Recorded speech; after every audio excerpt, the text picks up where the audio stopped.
My name is Hannah Cole. I'm 25 years old, and the night I was thrown out of the only home I had ever known still plays in my head like a film I can't turn off. The air was cold enough to sting my cheeks, but the real chill came from the words that had just been hurled at me. Get out. Don't come back. They came from my own mother's mouth, a voice I had once trusted, a voice that used to sing me to sleep. Now, that same voice had become sharper than broken glass, cutting me open in ways I never thought possible. The day had started out like any other, deceptively ordinary. The house smelled faintly of laundry detergent and leftover coffee, the hum of the washing machine filling the silence. My mom had been pacing, her slippers dragging against the hardwood, her eyes darting toward me every few minutes as though she were holding something back. My stomach twisted because I knew that look. I'd grown up with it. It was the same expression she wore before every storm, the warning sign that something was about to break. For months, things between us had been tense, though I couldn't always put my finger on the reason. Sometimes it was the way I laughed too loud on the phone with friends. Sometimes it was that I stayed out later than she liked. Other times it was nothing at all, just silence that stretched too thin until it snapped. I told myself it was stress, that she was tired from work or weighed down by bills. But deep down, I couldn't ignore the creeping suspicion that it was me, that something about my existence, my choices, my presence, had begun to irritate her in a way she couldn't stand anymore. That evening, I was sitting on the couch, scrolling through my phone, when she finally stopped pacing. She stood in front of me, her arms folded, her mouth a thin line. The TV buzzed in the background, the volume low enough that a laugh track seemed to mock the tension filling the room. "Hannah," she said, her voice too calm, too steady. That was worse than yelling. Calm meant danger. I set my phone down slowly, my palms already sweating. "What's wrong?" Her eyes narrowed. "I can't do this anymore." The words landed heavy, like stones sinking in water. I blinked, trying to process. "Do what?" "This," she said, gesturing toward me as if I was some object taking up too much space. "You, living here, taking advantage, acting like you don't have responsibilities. I'm done, Hannah." My heart slammed against my ribs. "Mom, what are you talking about? I pay rent. I buy my own groceries. You think a couple $100 here and that makes up for everything? For the way you drain this house? For the constant tension?" Her voice rose now, sharp and unforgiving. "You don't respect me, and I won't live like this anymore. Pack your things. You're leaving tonight." For a second, I thought it was a cruel joke. I even let out a small, nervous laugh, hoping she would crack a smile, admit she was bluffing. But her face was carved in stone. She meant every word. "Tonight," I whispered, my throat tight. "Yes, tonight. Now." It felt like the floor dropped beneath me. My legs trembled as I stood, my hands instinctively reaching out toward her, but she stepped back as though my touch would bane. The distance between us had never felt so wide, not even when I was a teenager slamming doors after arguments. "Mom, please," I begged. "At least let me stay until the weekend. I don't have anywhere to." "No," she cut me off sharply. "You'll figure it out. You're not my problem anymore." Her words sliced deeper than any knife. Not her problem anymore.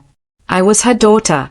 The same child she once rocked to sleep, the same girl she cheered for at every school recital, the same person she promised would always have a home here. I stumbled toward my room, my mind spinning. My belongings suddenly felt enormous, impossible to gather in one night. Clothes, books, the faded teddy bear I'd had since I was 4, all of it blurred before my tear-filled eyes.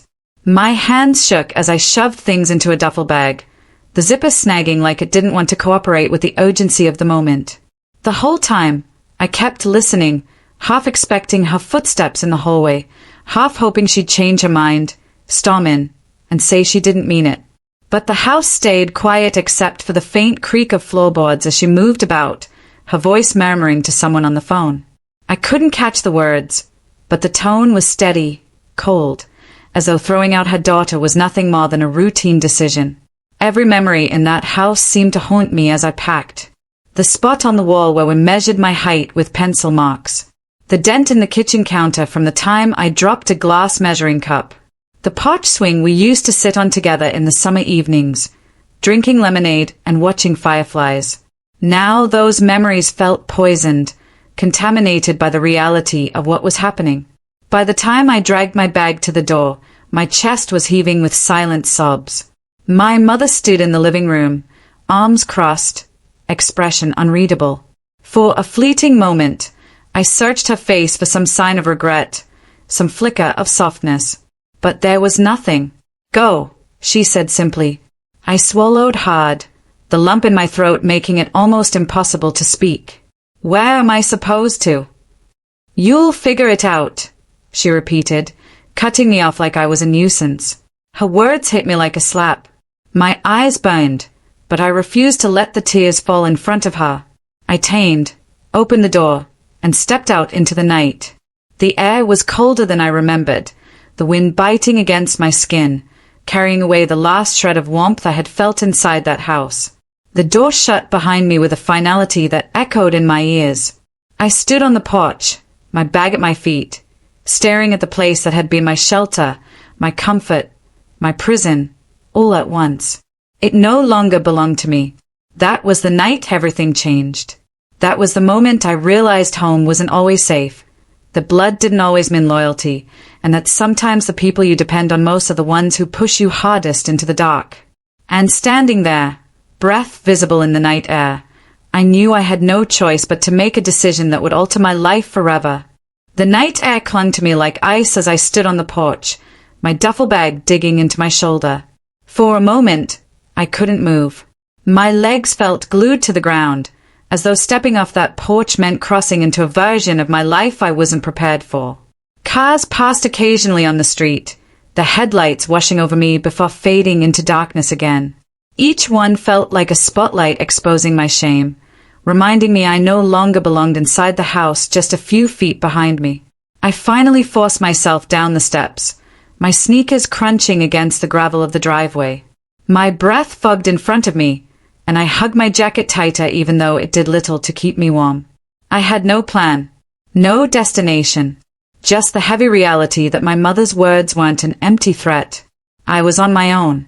I walked aimlessly at first, the street lights casting long shadows on the cracked pavement. Every step echoed in my ears. My phone buzzed in my pocket, and for a second, I thought about calling someone, anyone. But the truth was, I didn't know who to call. My closest friend, Claire, had just moved 2 hours away for grad school. My ex, Ryan, wasn't an option. That bridge had burned months ago. And my pride wouldn't let me call extended family to confess what had just happened. Eventually, I found myself in the small park at the edge of town. The swings creaked as the wind pushed them back and forth, their squeaks slicing through the silence. I sat down on a bench, setting my bag at my feet. The cold would seep through my jeans, and I wrapped my arms around myself, rocking slightly without meaning to. The shadows of the trees stretched across the ground like dark veins, and I caught myself staring at them too long, as if they could swallow me whole. Maybe that was what I wanted, a place to disappear, somewhere nobody could find me. I pulled out my phone again, scrolling through my contacts. My thumb hovered over Claire's name before I shook my head and put the phone away. She had her own life now. I couldn't drag her into mine. My chest tightened with the kind of loneliness that felt like a physical ache. Hours blurred as I sat there, the occasional bark of a dog or rumble of a passing truck the only reminders that the world was still moving while I stayed frozen. My eyelids grew heavy, and before I realized it, I had drifted into a shallow, restless sleep. A sharp voice startled me awake. "Hey, you can't sleep here." I jerked upright, blinking into the harsh beam of a flashlight. A security guard stood a few feet away, his expression stern but not unkind. My heart raced as if I'd been caught committing some crime. "Sorry," I stammered, rubbing my eyes. I didn't mean to. I just needed somewhere to sit. He sighed, lowering the flashlight slightly. "It's not safe out here at night. Do you have somewhere to go?" My throat tightened. The truth sat heavy on my tongue, but I couldn't bring myself to admit it to a stranger. "Yeah, I lied. I'll head there now." He studied me for a moment, his brow furrowed as if he didn't believe me. But after a pause, he nodded. "All right. Be careful." As he walked away, relief and humiliation tangled inside me. I grabbed my bag and forced myself up. I couldn't keep drifting like this. I needed somewhere, even if it wasn't home. That's when I remembered the old community center a few blocks away. It wasn't exactly open late, but I knew the back entrance often stayed unlocked. Kids used to sneak in there during high school. My legs carried me there before my brain could second guess. The building loomed dark against the sky, its brick walls weathered and its windows glowing faintly from a few lights left on inside. I tried the side door, and to my surprise, it clicked open. My heart pounded as I slipped in, the scent of dust and floor polish hitting me instantly. The hallways were eerily quiet, my footsteps echoing off the linoleum. I found a storage room tucked away near the gym, stacked with folded chairs and boxes of supplies. It wasn't much, but it was hidden. Safe. For now. I dropped my bag onto the floor and sank down beside it, pulling my knees to my chest. The darkness wrapped around me, thick and suffocating. Yet, strangely, it also offered comfort. In the shadows, nobody could see me. Nobody could judge me. As I sat there, the reality of the situation finally sank in. I wasn't just out for a night. This was my life now, at least until I figured something out. The thought pressed down on me until it was hard to breathe. I whispered into the stillness, as if saying the words aloud might make them less terrifying. What am I going to do? No answer came, of course. Just the hum of a distant heater and the occasional creak of the building settling. The hours crawled by. I shifted, trying to find a comfortable position on the hard floor, but every angle left me sore. Sleep teased me but never fully came. My mind raced with memories, my mom laughing in the kitchen when I was little, the sound of her humming while folding laundry, the way she used to hug me so tightly I felt safe from everything. How had we gotten here? How had all of that love twisted into something sharp enough to push me out into the cold? A faint sound pulled me from my thoughts, the squeak of the gym doors opening. My body tensed. Footsteps echoed across the wooden floor, growing louder. Panic surged through me. What if someone found me here? I held my breath as the footsteps passed the storage room. For a moment, I thought I was safe. But then, the door creaked open. A girl about my age peeked in, her hair pulled into a messy bun, a backpack slung over one shoulder. Her eyes widened when she saw me crouched in the corner. "Oh," she said softly. "You too." I blinked, unsure what she meant. She stepped inside, closing the door behind her. "Don't worry. I'm not gonna tell anyone. I've been crashing here for weeks." Her words hung in the air, both shocking and strangely comforting. I wasn't the only one hiding in the shadows. For the first time since I'd stepped out of my house, I didn't feel completely alone. The girl's words lingered in the musty air, almost too casual for the weight they carried. "I've been crashing here for weeks." She leaned against a stack of folding chairs like she owned the place, her voice steady, almost practiced, like admitting homelessness had become second nature to her. I blinked, my lips parting, but no words came out. For a moment, I just stared at her. The storage room suddenly felt smaller, the walls closing in with the realization that this wasn't just my secret hiding place, it was hers too. She gave me a quick, almost sympathetic smile. "Relax. I'm not here to steal your stuff or kick you out. Trust me, there's room for both of us." I swallowed hard, my throat dry. I wasn't. My voice cracked, and I had to stop, pressing my palms against my knees. I hadn't spoken to anyone since my mom's words pushed me out the door, and now here I was, fumbling in front of a stranger. The girl pushed off the chairs and dropped her bag beside mine, sinking down onto the floor. "Name's Lila," she said simply, tugging at the sleeve of her hoodie until it covered her hand. I hesitated, then managed to whisper, "Hannah." "Well, Hannah," she said with a faint smirk, "welcome to our little corner of nowhere." Her casual tone both comforted and unsettled me. She seemed so at ease, as if hiding in a storage closet was just another Tuesday. I envied that calm, but I couldn't shake the question buzzing in my head. How long before she broke, the way I already felt like I was breaking? The night wore on with little conversation. We sat in silence, the occasional creak of the building filling the space between us. I tried to close my eyes, but my body wouldn't let me rest. Every sound set me on edge, every shift in the shadows reminding me I wasn't supposed to be here. By morning, the sunlight filtered weakly through a high, grimy window. My stomach growled, a sharp reminder that I hadn't eaten since the day before. Lila noticed. "You get used to the hunger," she said, rummaging through her bag. She pulled out a granola bar, unwrapped it, then paused. "Want half?" The offer caught me off guard. "No, it's fine. You should keep it."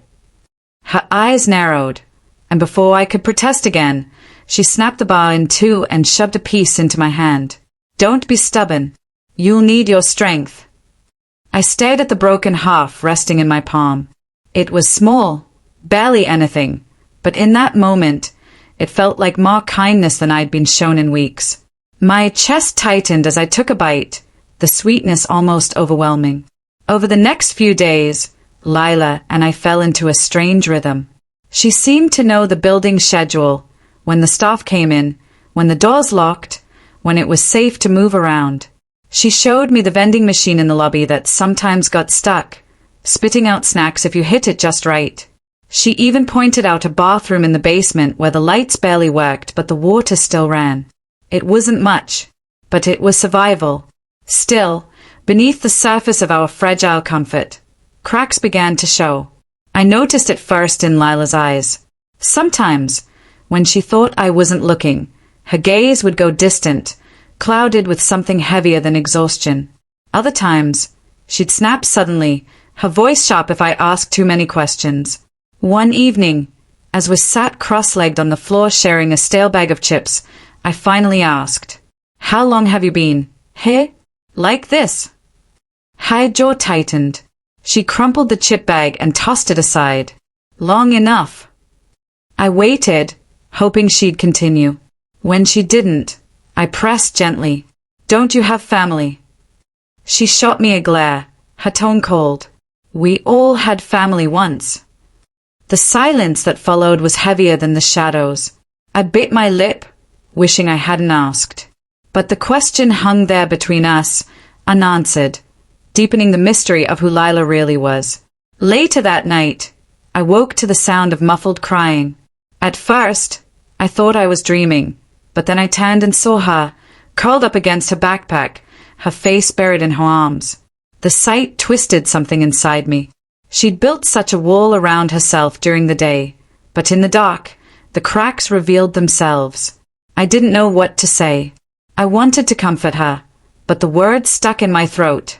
So I just lay there, listening, feeling the weight of both our broken pieces filling the room. The days blurred together. We became shadows ourselves, slipping through hallways when nobody was looking, retreating back into the storage room when the world grew too loud. Sometimes we laughed at silly things, like the way the vending machine coughed out candy bars or how we tried to guess the staff's conversations by their muffled voices outside the door. Those moments almost felt normal. But normal was fragile, and the cracks were always there. One afternoon, I noticed Lila sneaking something out of her bag, a crumpled photo. She stared at it for a long time before tucking it away quickly, like she'd been caught. "Who's that?" I asked softly. She froze, then shook her head. "Nobody." Her voice was firm, but her hands trembled. And for the first time, I realized her comfort in the shadows wasn't real. It was armor. Thin, brittle armor, ready to shatter with the right blow. That night, as the building grew quiet and the world outside settled into darkness, I couldn't stop thinking about it. The photo, the tears, the walls she built so carefully around herself. And I wondered, not just about her, but about me. How long before my own cracks showed? How long before the shadows swallowed us whole? The shadows stretched longer as winter faded into spring, then summer, and before I realized it, nearly 6 months had passed since the night my mother locked the door behind me. Time inside the community center became strange, slippery, days blending into nights until the calendar in my mind blurred. Lila and I developed routines, though we never called them that. We'd wake before sunrise, slipping out of the storage room before staff arrived, moving like ghosts through the hallways. Sometimes we cleaned ourselves up in the dim basement bathroom, the mirror streaked with grime that warped our reflections. Other days, we wandered the streets, circling the same neighborhoods, avoiding the stares of people who looked too long. But as the weeks piled up, so did the silence. At first, Lila and I had shared scraps of conversation, jokes about the vending machine, whispered comments about people we saw through the center's windows, little distractions that kept the weight of our reality at bay. But the longer we stayed, the more the words dried up. It was as if speaking them out loud gave shape to our situation, made it too real. The silence wasn't comfortable, though. It was sharp, humming with everything unsaid. I'd catch her staring at that hidden photo when she thought I was asleep. Sometimes, her lips moved like she was whispering to someone who wasn't there. I wanted to ask, to push past the wall she kept up, but something always stopped me. Maybe I was afraid she'd ask about me in return. My own silence grew heavier. I thought about my mom constantly, but I never spoke her name. The wound was still raw, too painful to press on. I wondered if she ever thought about me, if she told people I had left by choice, if she felt even a flicker of regret. The questions haunted me, but I kept them locked inside. 6 months without speaking of the past can warp a person. It started to warp me. One humid afternoon in July, I remember sitting with Lila on the roof of the center. We'd found a way up through a forgotten stairwell, and it had become our secret escape whenever the walls inside felt too close. The sun blazed above, heat radiating off the tar roof. Lila lay on her back, eyes closed, sweat glistening on her forehead. You ever think about what's next? I asked suddenly. Her eyes stayed shut. Next? Yeah. Like, are we just gonna keep doing this forever? She let out a dry laugh. Forever's a long time, Hannah. Trust me, nothing lasts that long. Her answer frustrated me, though I didn't say so. It was like she had surrendered, resigned herself to a life of shadows. I wanted to scream that I couldn't, that the silence was crushing me. But instead, I said nothing. That night, I dreamt of my bedroom back home, the lavender curtains I'd picked out, the string lights along the wall, the safe warmth of my own bed. When I woke up in the storage room, staring at boxes and folding chairs, I couldn't stop the tears from spilling down my cheeks. I tried to cry quietly, muffling the sound in my sleeve, but Lila stared. You okay? She mumbled, still half asleep. I froze, ashamed of my weakness. Yeah, just a bad dream. She didn't press. She rolled over, pulling her backpack closer like it was a pillow, and the silence returned. The longer the silence lasted, the more it twisted the edges of our fragile bond. Small things turned into sparks. If I shifted in the night and made too much noise, she snapped. If she took the last bite of food without asking, I bristled. It was survival, but survival left no room for softness. One evening, while we sat in the lobby pretending to wait for someone so we could use the air conditioning, a little boy tugged on his mother's sleeve and pointed at us. Mom, why do those girls look so sad? He asked loudly. Heat rushed to my face as the woman shushed him, pulling him away. Lila chuckled under her breath, but it wasn't a laugh of amusement. It was bitter, brittle. Kids always see the truth, she muttered. The comment sat heavy between us. I wanted to argue, to say we weren't just sad. We were surviving. But the word stuck. Maybe because deep down, I knew she was right. By August, the silence had become a third presence in the room with us. It filled the spaces between our breaths, weighed on our shoulders, seeped into our bones. And yet, despite how unbearable it sometimes felt, neither of us broke it fully. Then, one night, something shifted. We were back on the roof, the air thick and still. The city hummed in the distance, headlights threading through the dark. Lila sat cross-legged, fiddling with the hem of her jeans. "I used to sing," she said suddenly, her voice barely above a whisper.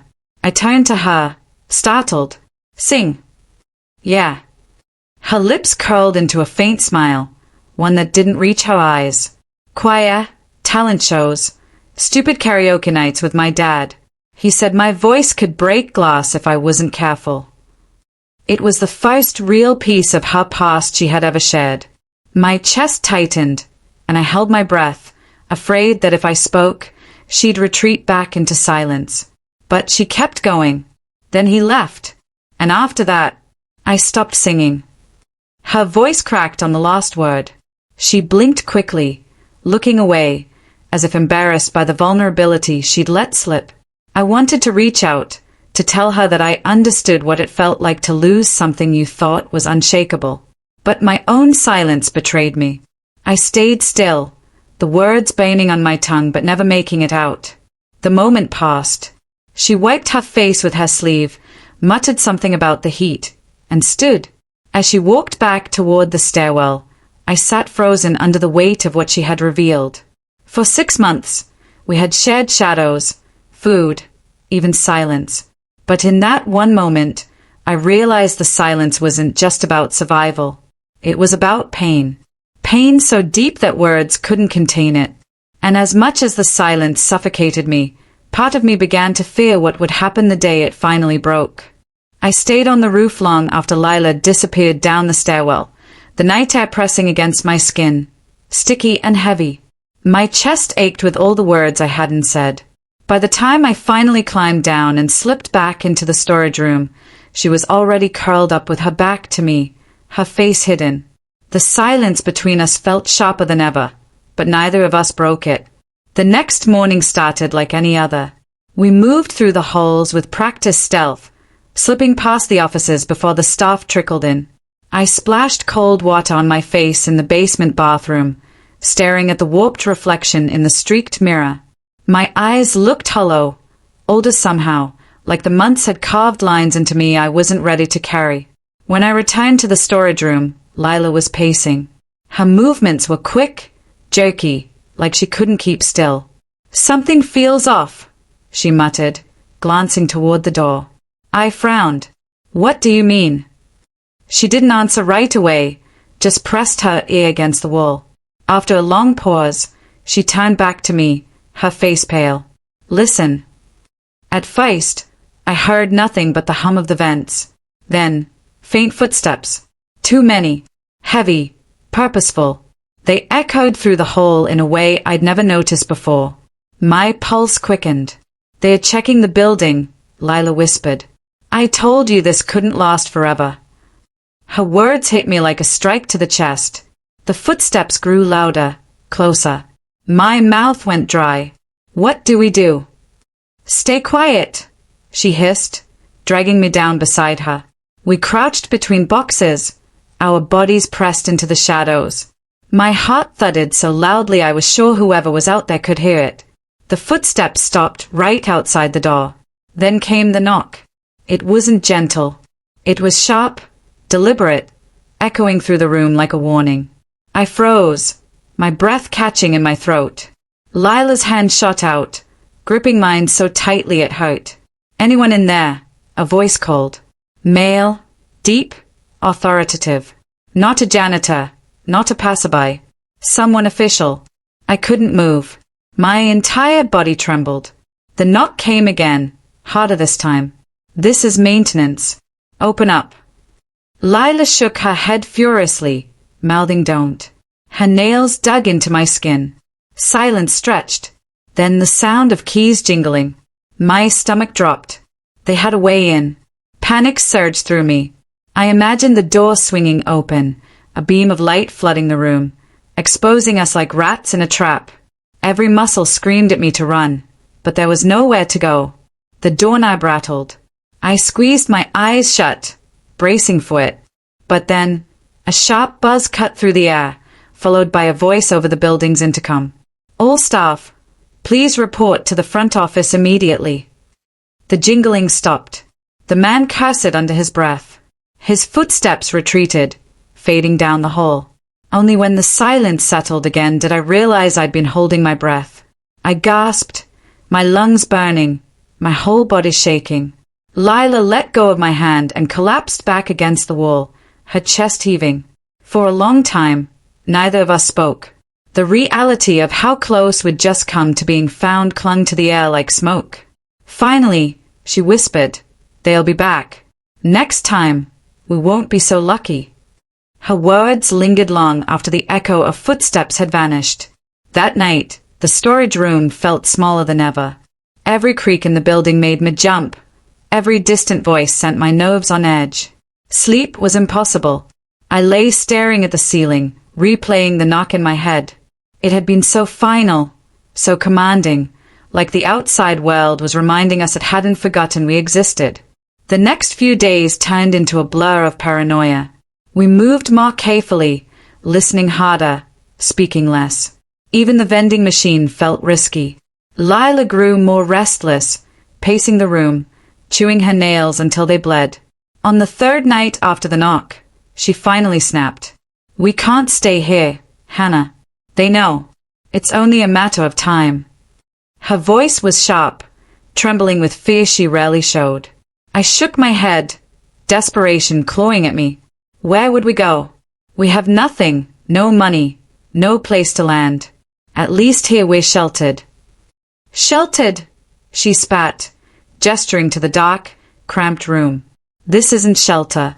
It's a cage, and cages get opened. Her words cut deep because I knew she was right. But the thought of leaving, of stepping into the unknown with nowhere to go, terrified me more than the knock itself. We fell into another silence. But this one was different. It wasn't just the heavy quiet of unspoken pain. It was the silence of two people standing on opposite sides of a breaking bridge, unsure if it would hold or collapse beneath them. A week later, the knock came again. This time, it wasn't maintenance.